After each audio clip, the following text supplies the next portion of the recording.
Welcome to Homestead Reptile. Today I want to give you guys some beginner tips on picking out your first crested gecko. What do you want in your gecko? So you're at a reptile expo, you want to pick out your first crested gecko as your pet. Make sure the eyes are clear. You can see here, nice clear eyes, not sunken in. The body weight looks good. You can see this girl's not scrawny, good muscling. Now she is missing her tail. This tail will never grow back. That is fine. That is a cosmetic issue. If you don't like it, then pass it on, but it is what it is. Your gecko could drop its tail at any time, and it's a cosmetic issue. It's nothing to do with health. So this is an example of a nice, big, healthy gecko. Now, do you want a baby? Do you want a female? Or do you want an adult? Adult male, adult female, or baby?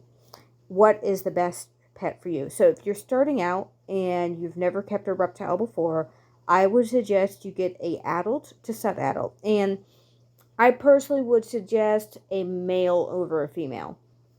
Females have certain problems. They can become egg-bound. Now, it's really rare in crested geckos. But if you want pretty much no problems in your gecko's life and you don't want to deal with any of the egg problems, get a male if you just want a pet. If you don't mind that these things could happen, get a female.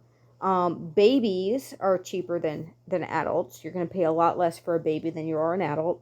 But babies are also a lot more fragile. They need a lot more care. You have to be really on it with their humidity. And this is a little baby right here, much, much smaller than that adult there. So this little baby could escape more easily. This little baby is a lot more difficult to handle than a full-size adult. But it really depends on what you want. There's a lot of joy in growing a baby out into an adult. You really get to see that whole life stage. So at the end of the day, what do you want? Would you prefer getting a baby? Would you prefer getting an adult? And you can also go for a nice sturdy juvenile. So this girl right here, this is a nice sturdy juvenile. She has a good amount of size that she's easy to handle.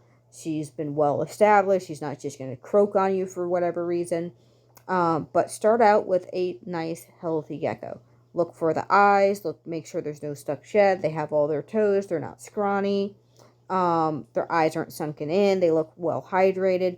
And they have a good feeding response. Now, you're normally not going to see this at an expo. They normally don't offer their animals food. But having a great feeding response like this girl right here, that is a great sign of a nice, healthy gecko. Like and subscribe and leave a comment.